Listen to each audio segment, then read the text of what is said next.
Until about 12,000 years ago, the largest group of people ever assembled, the most humans ever gathered in one place, was probably a crowd of about 100, tops. And there were somewhere between 1 and 10 million people on the entire planet back then. Today, we have football stadiums that can fit 100 people 1,000 times over. The city of Shanghai has a population of over 24 million, and there are almost 7.5 billion people on Earth. How the heck did we get from there to here? That might sound like a history question, and it is, partly. But it's also a sociology question. Because if we want to understand how we got from small groups huddled around a fire to cities of millions, we need to understand what society is and how societies change as their populations grow. And we need to understand how different kinds of societies shape the people who live in them. Pretty much any question you can ask about society, you can answer with the help of sociology.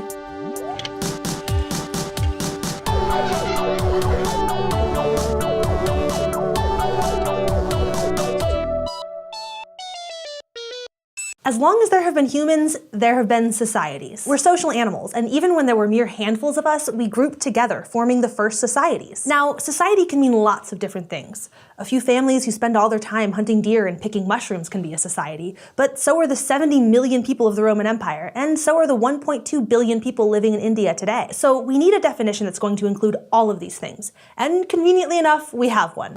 A society is simply a group of people who share a culture and a territory. That's a good definition, but it doesn't really tell us much about the different kinds of societies or how we get from one kind to another. For that, we turn to the work of American sociologist Gerhard Lenski. Lenski focused on technology as the main source of societal change through a process he called sociocultural evolution, the changes that occur as a society gains new technology. Lenski then broke up human history into 5 different types of societies, defined by the technology they used and the social organizations that the technology helped create and sustain. If you look back to early human history, say about 30 to 40,000 years ago, you find a lot of what Lenski called hunting and gathering societies. In these societies, people made use of extremely basic tools to help them hunt animals and gather wild plants for food. Now, if you think about how much you eat in a day and imagine trying to gather up that much food every day, it should be pretty clear that this is no easy task. So food was the major concern in these societies, and they still exist today. People in hunting and gathering societies spend almost all their time trying to make sure they have enough food,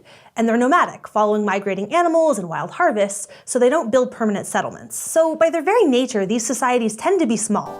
Hunting and gathering can't support a group of more than 25 to 40 people effectively. And in order for hunting and gathering to support even that, everyone has to work to find food, and everyone has to share their resources in order to ensure the survival of the group. This means that these societies have very low inequality. For the vast majority of human history, every single person lived in hunting and gathering societies, up until about 12,000 years ago when the domestication of plants and animals led to new kinds of society: horticultural and pastoral societies. Pastoral societies are based around the domestication of animals and are also nomadic, moving from place to place to keep their herds fed. Horticultural societies, on the other hand, are based on cultivating plants. So with horticultural societies, we see the first human settlements as groups began to stay put to remain close to reliable sources of food. And we also see for the first time the accumulation of material surplus, that is, more resources than are needed to feed the population. This is incredibly important because having a surplus allows a society to grow. And it also means that not everyone needs to work on getting food and simply surviving. This, in turn, leads to the first real instances of specialization in society, with separate political, religious, and military roles coming about. We also get real social inequality for the first time. And this same dynamic accelerates as we move into agrarian society, as permanent settlements emerge based around agricultural production. Starting about 5,000 years ago, with better farming techniques like the animal-drawn plow, we get more food production and an even bigger material surplus. From this came larger populations and larger settlements, with even more specialization and even more inequality. Remember serfs and nobles? Feudalism was an agrarian society. And you know what else happens when societies reach this point? The family starts to become less important. In other kinds of societies, things like education are handled almost entirely by the family. But as societies grow and become more complex, those functions start to be taken up by larger social institutions like the church or schools. And now we finally start approaching present-day America with industrial societies. These societies get their start with the Industrial Revolution around 1750, as production began to shift from human and animal power to machine power. This had a massive impact on food production, with new technologies like the tractor and the combine producing huge surpluses that could support even larger populations with even more specialization. But the Industrial Revolution also marked a fundamental change in the organization of society itself. Societies far larger than anything seen before meant a greater need to assert centralized control over everything, from the production of goods to transportation to agricultural production, production in order to keep things running smoothly. For the first time, human society moved away from a subsistence-based economy.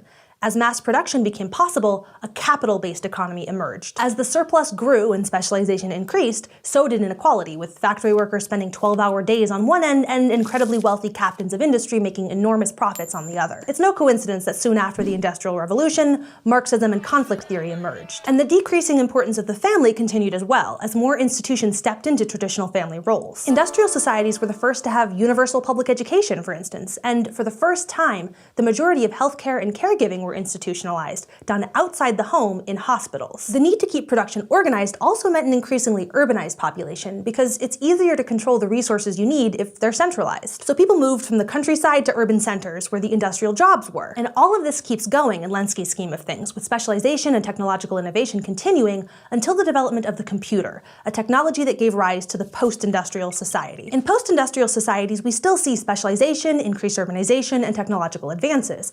But the defining change is that post-industrial societies shift away from an economy based on raw materials and manufacturing to an economy based on information, services, and technology. This is how we got here. If you look at the most dynamic sectors of the US economy, you see massive wealth being created in tech, finance, and service industries, but a steady decline in manufacturing. That said, it's not as though Americans don't buy stuff. Apps can do a lot of things, but they can't yet conjure a car out of the ether for you. So this is a good chance to point out that these different types of society aren't isolated from each other. You can't have a post-industrial society without having industrial societies elsewhere to supply it with goods. This points again to increasing inequality, not just within one society, but across societies. So in Lenski's understanding, societal change is driven by technological change. But it's worth pointing out that not all of these changes are beneficial. Pollution, global warming, and large-scale warfare are new problems that technology has brought us. And technology doesn't solve fundamental societal problems. It has the potential to reorganize society, but technology can't tell us how to have peaceful or just societies. In fact, just looking at Lenski's classifications, you can see that advancing technology also advances inequality in society, making it increasingly unequal. So we can't limit our discussion of society to just looking at technology. But that's okay, because the sociocultural changes that Lenski talks about can also be understood using the work of some old friends, Marx, Weber, and Durkheim. Marx, for example, might seem pretty similar to Lenski at first. If you think back to his theory of historical materialism, he certainly seems to put a strong focus on technology and the economy as the driving forces of history. Remember, he saw that changes in the forces of production are important in pushing the change from one mode of production to another. But for Marx, you only get large-scale social change through class struggle, which culminates in a revolution, overthrowing the old relations of production, and replacing them with an entirely new set. So in Marx's view, the transition between Lenski's stages requires technological change, but it also requires revolution. And we can also use Marx's understanding of conflict to compare Lenski's stages with each other. In hunting and gathering societies, for example, conflict and inequality are leveled by the lack of surplus and the need to share resources. But that's not the case in post-industrial society. Max Weber, for his part, seems further away from Lenski than Marx, focusing not on technology or revolution, but on ideas. The major transition that Weber talked about was the shift from traditional to modern society, which he argued was really a matter of rationalization. Now, it's not that Weber didn't appreciate the importance of technology, but he argued that the transition from agrarian to industrial society, for instance, began with a shift in ideas, like new techniques in accounting and ways of approaching social organization. And it was these ideas, combined with advances in technology, that produced the overall change. So in this view, both ideas and technology were crucial for the emergence of modern capitalism. And Durkheim finally took a different tack from either Marx or Weber. He approached the transitions that Lenski talked about from the perspective of a society's underlying social structure. Specifically, Durkheim saw the history of society as a long-term change in solidarity, a change in what held societies together. He argued that hunting and gathering societies were held together by similarity, what he called mechanical solidarity. Durkheim argued that everyone in these societies had the same skills and lived in basically the same way. But that changed as society developed and specialization increased. With more specialization, people became more differentiated, taking on different jobs, learning different skills, and living in different ways. But Durkheim argued people also became more tightly integrated because they became more interdependent. Factory workers needed farmers to make food so that they could eat, and farmers needed factory workers to make their tools and other goods. Durkheim called this interdependence organic solidarity. And so Lenski's sociocultural evolution is, for Durkheim, the story of a long transition from mechanical to organic solidarity. Ultimately, all of these ways of looking at society and its changes from the point of view of technology, or conflict and revolution, or ideas, or underlying underlying social structure are important for understanding what society is and how it works. Each one of these perspectives sees things that the others miss, and each one is important for the discipline of sociology. Today we learned about the society, what it is, and how it changes. We talked about Gerhard Lenski's classification of societies into 5 types, and the technological changes that turn one into another. We returned to Marx and Weber and talked about how they understood societal change. And we also talked about Durkheim's understanding of society and how social solidarity can be mechanical or organic.